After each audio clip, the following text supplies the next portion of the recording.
الله أكبر الله أكبر الله. Assalamualaikum warahmatullahi wabarakatuh. Alhamdulillahi rabbil alamin. Allahumma salli wa sallim wa zid wa barik ala sayyidina wa habibina wa maulana Muhammad wa ala alihi wa sahbihi wa sallim. Radina billahi rabba wa bil islami dina wa bi habibina wa sayyidina wa maulana Muhammad sallallahu alaihi wasallam nabiyyan wa rasulah, amma ba'd. Yang kami muliakan segenap pemangku kebijakan Gampong Lambu, Bapak Geci, Tunku Imung, serta seluruh orang tua kami di kampung yang mulia ini, juga segenap pemangku kebijakan di Masjid Al-Islahiyah. Ini kalau kita terjemahkan makna Al-Islahiyah, keren maknanya Pak. Masjid Reformasi, keren Pak ya.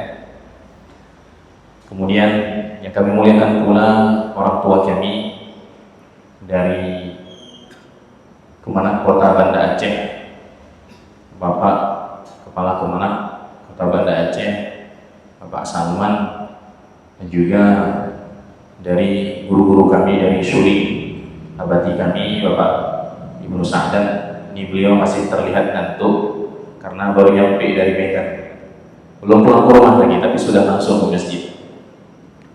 Dan juga yang kami muliakan ya bapak-bapak kerani ya dari Suling, Bapak Adenan. Ini orang tua saya namanya Adenan, ternyata ketika ke Suling ketemu lagi dengan Adenan yang lain ya. Ini orang tua kami juga ini Pak. Kemudian Bapak Dr. Akhyar, juga seluruh guru-guru kami, orang tua kami yang berhadir pada masjid yang mulia ini.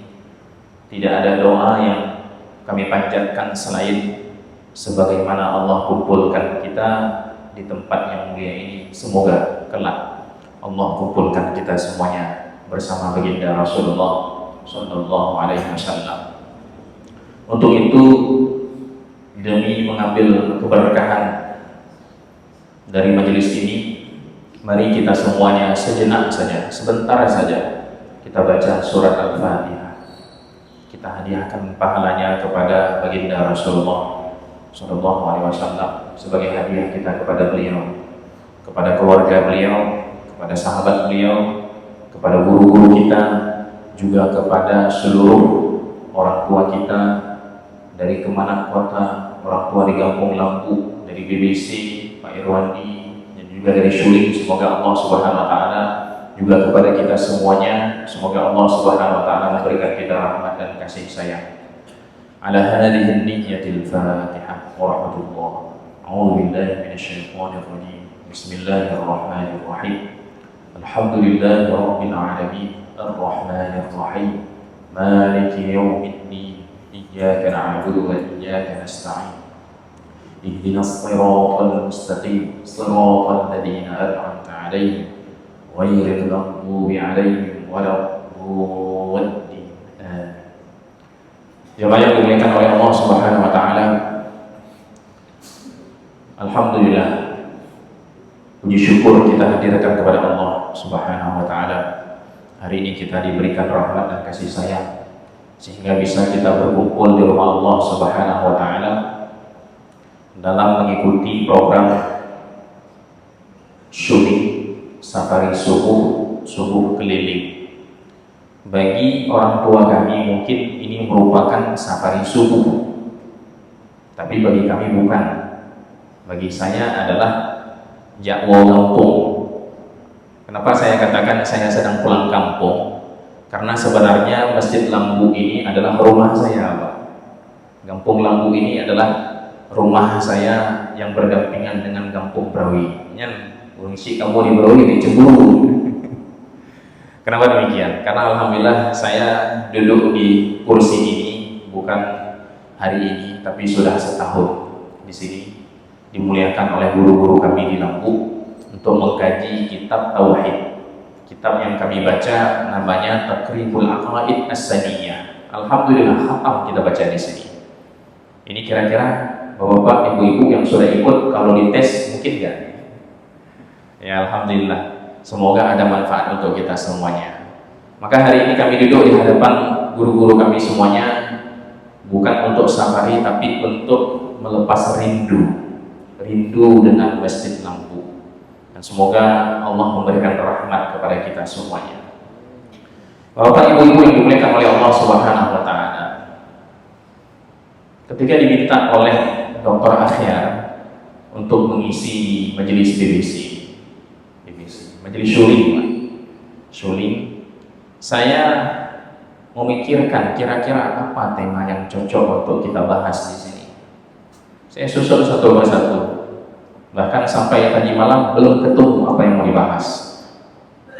Tapi setelah kita memikirkan dengan seksama, ada satu hadis yang penting sekali untuk kita pahami, meskipun hadis ini sudah kami sampaikan berulang kali, sudah kami sampaikan di Brawi, di Bantong, di mana-mana. Maka hari ini akan kami sampaikan kembali. Mungkin di sini juga sudah pernah kami sampaikan. Akan kami sampaikan kembali sebagai bentuk mudzakarah.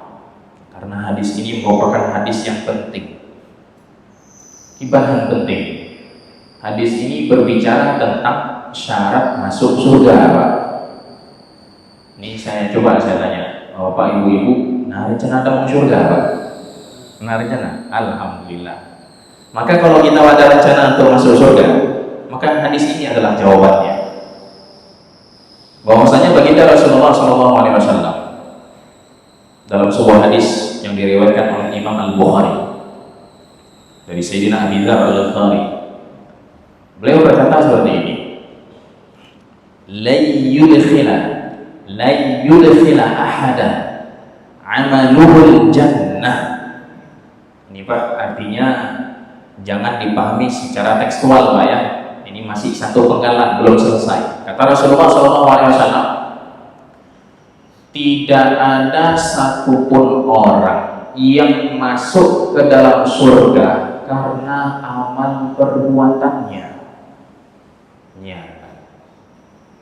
Perbuatan seseorang tidak jadi penentu, amal ibadah seseorang tidak jadi penentu kita masuk ke dalam surga.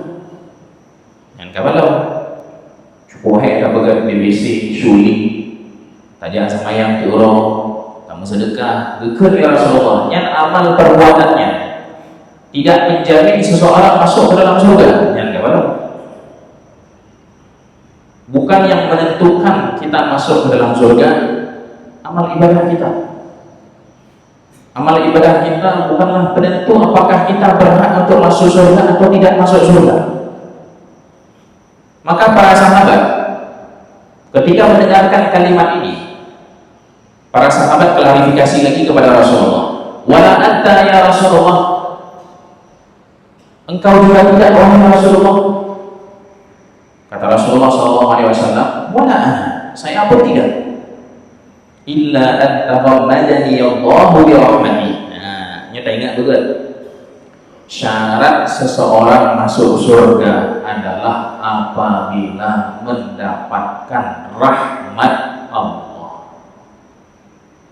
Kesimpulannya apa? Kalau kita disayang oleh Allah, maka kita akan masuk ke dalam surga. Dan amal ibadah yang kita kerjakan sekarang ini, kita berkumpul di Masjid Lampu sekarang untuk mengerjakan sholat subuh lalu mengikuti agenda syuling. Ini salah satu manifestasi rahmat Allah, salah satu penunjukan rahmat Allah. Allah sayang dengan kita, makanya kita dibangunkan untuk sholat subuh. Maka ada seorang perempuan, ini disebutkan dalam kitab-kitab klasik, ada seorang perempuan bangun tahajud. Dia bangun tahajud lalu berdoa. Dia adalah seorang budak. Dia berdoa seperti ini: ya Allah, dengan kasih sayangmu kepadaku, maka engkau bangunkan aku pada hari ini, maka berikanlah aku surgamu ya Allah.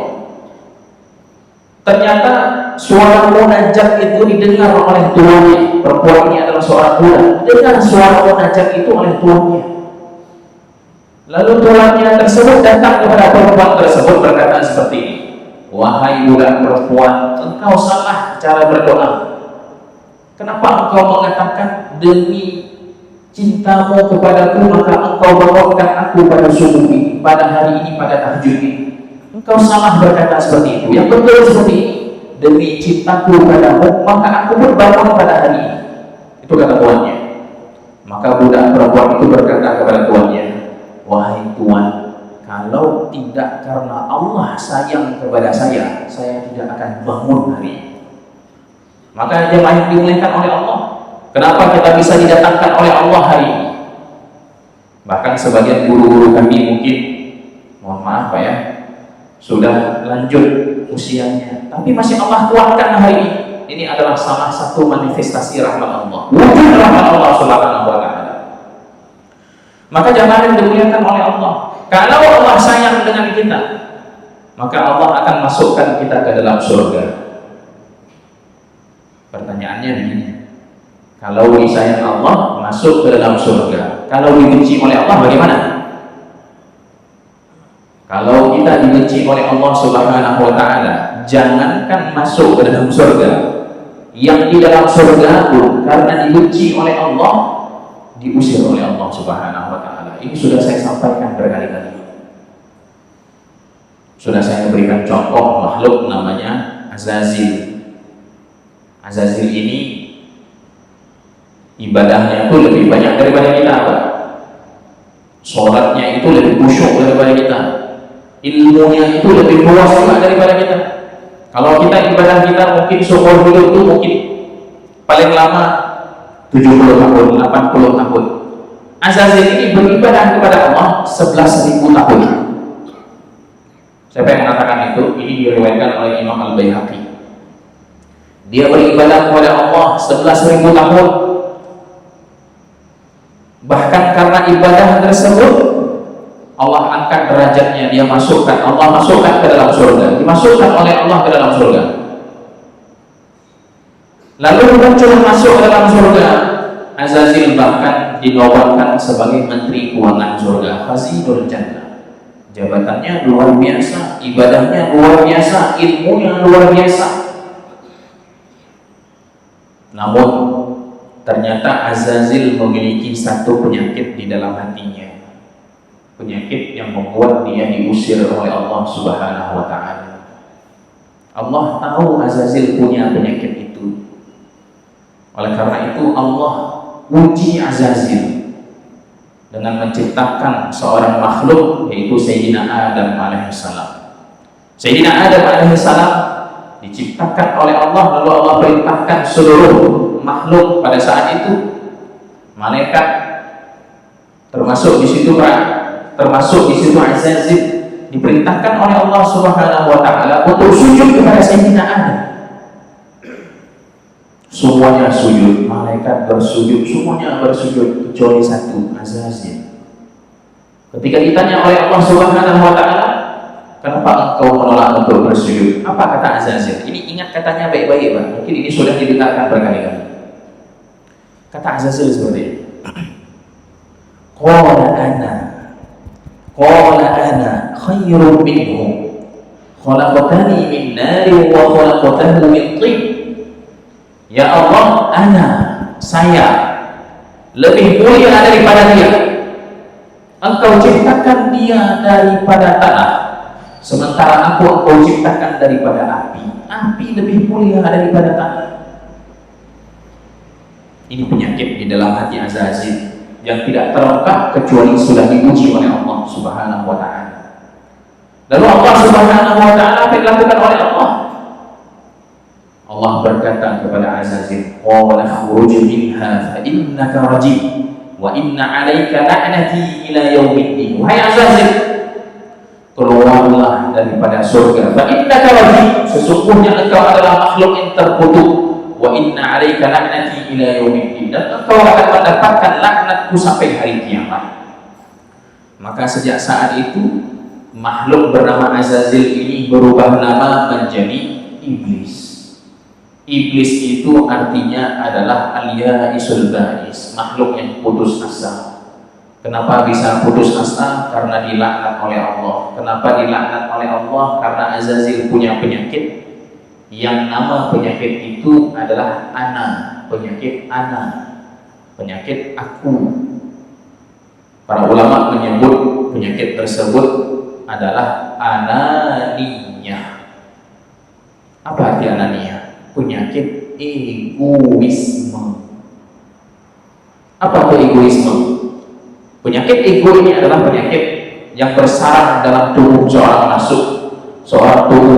dalam tubuh seorang makhluk, di mana dengan adanya penyakit tersebut seseorang itu akan cenderung hanya memuaskan dirinya sendiri. Apakah dengan jabatannya, apakah dengan hartanya, tidak mau dia pikir yang lain, tidak mau dia gunakan hidupnya untuk Allah. Yang penting saya.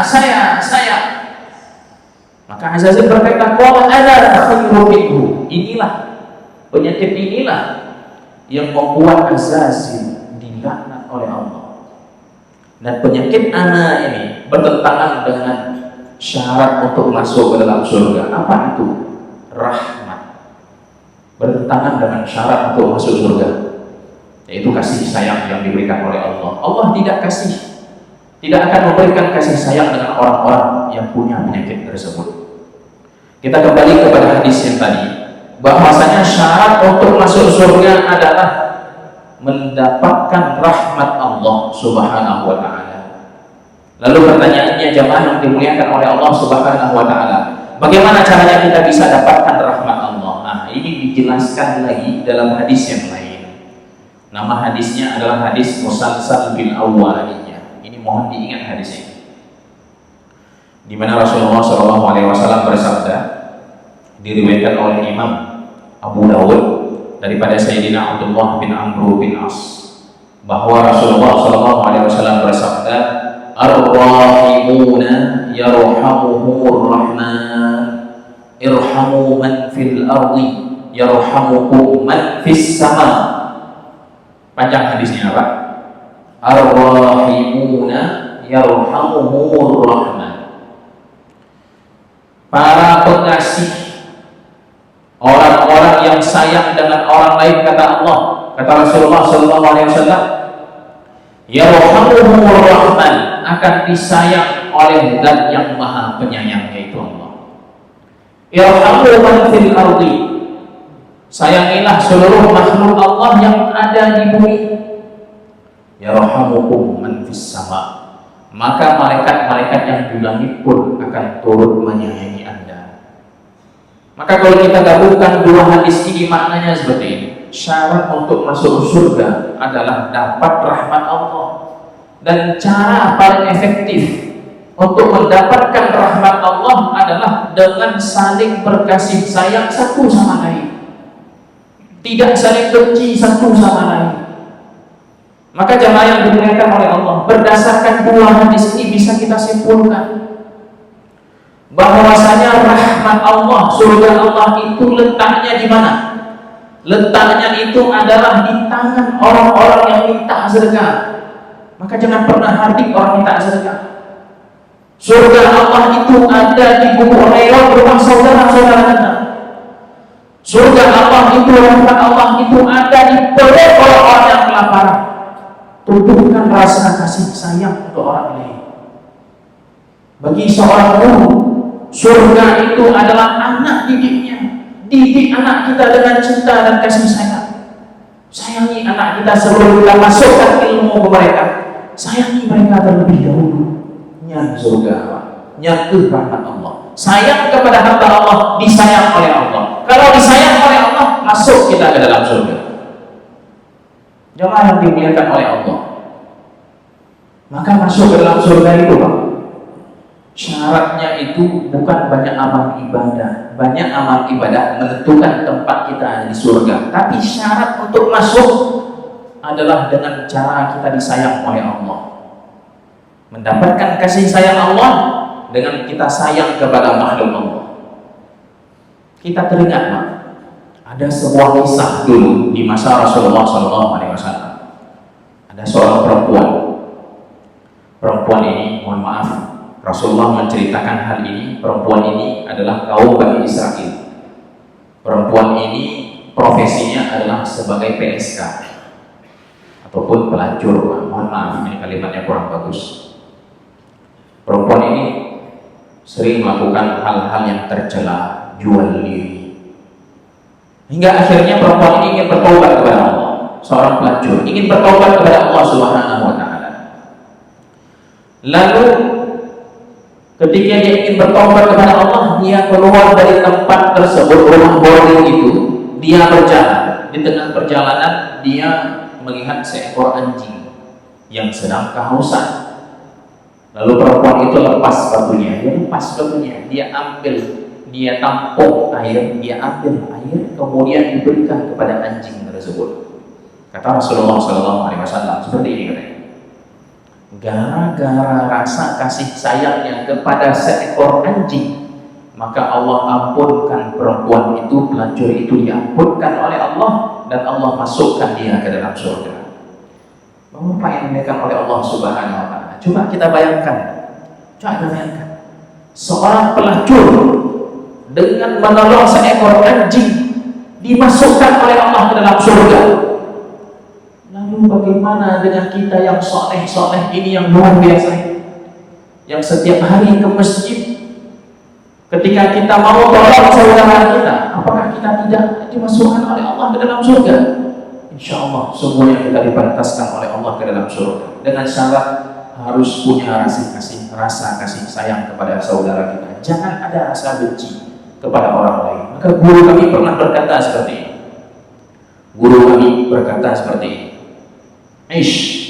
Liya'ishal akharun. Hiduplah bukan untuk menghidupi diri sendiri, bukan untuk memuaskan hawa nafsu sendiri. Liya'ishal akharun, tapi hiduplah untuk menghidupkan orang lain.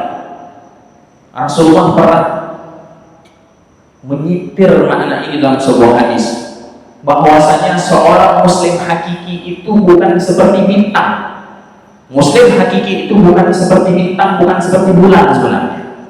Tapi muslim yang hakiki itu adalah seperti tanah yang subur. Tanah yang subur memang dia di bawah terinjak kotor, tapi tanah yang subur inilah yang menerima air hujan dan menghidupkan pepohonan. Begitulah muslim yang hakiki. Muslim yang menghidupkan saudaranya, bukan yang membunuh saudaranya. Muslim yang sayang dengan orang lain, bukan yang benci dengan orang lain. Ini kalau dibahas dalam kitab-kitab qawaid fiqhiyah, bahwasanya sebagai contoh ya, bahwasanya kalau kita punya harta tersebut kita sudah berhaji, lalu Allah muliakan kita dengan harta yang berlimpah ruah, kita bisa berhaji setiap tahun dengan harta itu. Kira-kira lalu rumah saudara kita kebakaran dan kita punya harta untuk setor uang haji yang kedua, bukan haji yang wajib, haji yang sunnah. Kira-kira dari uang tersebut mana lebih baik, kita setor ke haji yang kedua atau justru kita bantu saudara kita? Mana yang lebih baik dalam amal ibadah kita? Mana yang lebih baik kira-kira? Bantu saudara. Maka kata para ulama seperti ini mengatakan, al-ibadah al-mu'athirah khairun minal fardiyah. Ibadah yang dampaknya punya efek terhadap orang lain, terhadap sesama, lebih bagus daripada ibadah yang efeknya, yang dampaknya hanya untuk diri sendiri. Maka jamaah yang dimuliakan oleh Allah, kita apresiasi kepada guru-guru kita yang menggagas jamaah, yang menggagas safari subuh dari BBC, dari Syuling, dari Arafah, sekarang sudah ada lagi S3 ya. Ini adalah wujud ibadah yang dampaknya kepada orang lain. Bahkan di BBC besok Pak, kalau Bapak pergi ke BBC, nanti ada Ustaz Irwandi. BBC ini ada program bangun rumah du'afa. Jadi bukan hanya pergi ke masjid sholat subuh berjamaah selesai, enggak. Ada program bangun rumah du'afa. Ustaz Irwandi yang mengutip biaya tersebut. Maka besok kalau kita sampai ke BBC, kalau ada rezeki lebih, jangan lupa untuk kita berikan. Karena itulah ibadah yang paling bagus. ibadah yang dampaknya, ibadah yang berdampak kepada lingkungan kita, kepada saudara-saudara kita. Inilah jalan paling dekat untuk masuk ke dalam surga. Kenapa hal ini kami sampaikan, Pak? Kenapa hal ini berbusa-busa kami sampaikan, berkali-kali kami sampaikan? Mungkin Bapak sudah bosan dengar dari saya, Pak. Kenapa demikian? Karena rahmat ini perlu berulang-ulang kami sampaikan. Karena kita di zaman sekarang ini hidup di zaman tidak ada lagi rahmat sesama umat manusia. Hampir tidak ada lagi. Masing-masing kita hanya pikir bagaimana caranya agar berikuti. Sikut tangga, sikut fulan, sikut fulan. Di zaman ini kita hanya memikirkan bagaimana membranding diri kita sendiri, melupakan saudara-saudara kita. Bahkan yang lebih parah, kita hidup di zaman di mana cinta dan kemanusiaan itu hanya di mulut. Kita lihat bagaimana saudara-saudara kita berbicara tentang kasih sayang, tapi di saat yang sama kita melihat saudara-saudara kita 62 orang dibantai oleh Israel dan kita nggak bisa berbuat apa-apa. Apakah itu rahmat? Apakah itu kasih sayang? Ada saudara kita dibantai habis-habisan, namun kita tidak melakukan apapun. Bahkan jamaah yang dimuliakan oleh Allah, saya sendiri hampir setiap hari saya update itu berita.